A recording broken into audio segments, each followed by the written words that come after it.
Sekilas terdengar biasa, tapi bisa berbahaya. Seorang teman bertanya, "Berapa gajimu sebulan kerja di toko itu?"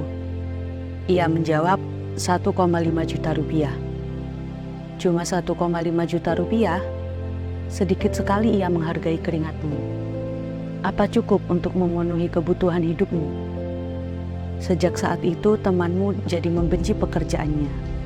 Lalu ia meminta kenaikan gaji pada pemilik toko, dan pemilik toko menolak dan mem-PHK-nya.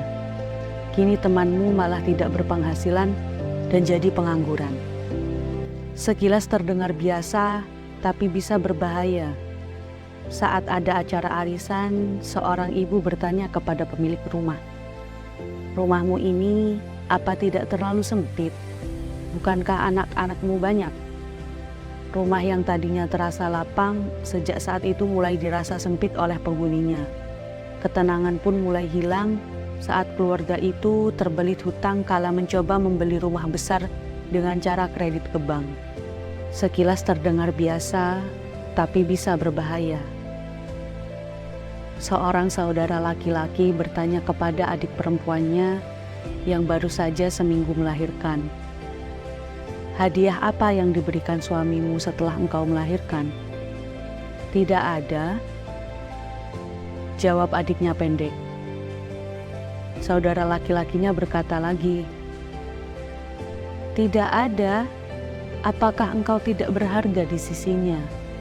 Aku saja bahkan sering memberi hadiah pada istriku meski tanpa alasan yang istimewa." Pada keesokan harinya, ketika sang suami pulang dari kantor dalam keadaan lelah, suaminya menemukan istrinya dalam keadaan merajuk. Lalu mereka terlibat pertengkaran. Sebulan kemudian antara suami istri ini terjadi perceraian. Dari mana sumber masalahnya? Dari kalimat sederhana yang diucapkan oleh saudara laki-lakinya. Sekilas terdengar biasa, tapi bisa berbahaya. Seorang bertanya pada seorang kakek tua, "Berapa kali anakmu mengunjungimu dalam sebulan?" Si kakek menjawab, "Sebulan sekali."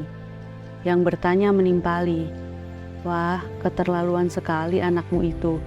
Di usia senjamu ini seharusnya mereka mengunjungimu lebih sering."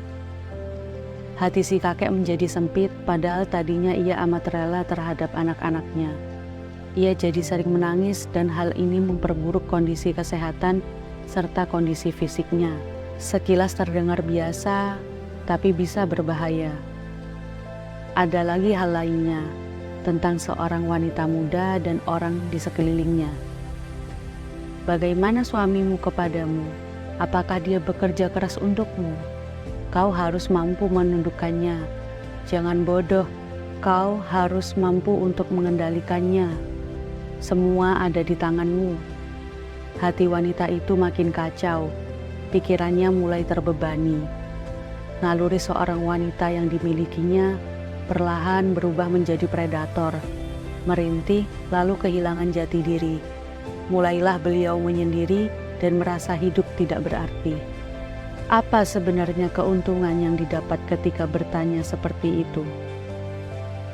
Pesan moral dari cerita ini adalah, jagalah diri dan jangan mencampuri kehidupan orang lain. Jangan mengecilkan dunia mereka, menanamkan rasa tak rela pada yang mereka miliki. Mengkritisi penghasilan dan keluarga mereka juga hal-hal yang lain, yang bukan menjadi ranah kita. Masuklah ke rumah orang lain dengan keadaan buta, keluarlah dari rumah orang lain dalam keadaan bisu. Pesan moral dari cerita ini adalah, kita bisa menjadi agen kerusakan di muka bumi ini dengan cara seperti tadi. Bila ada bom yang meledak, cobalah introspeksi diri.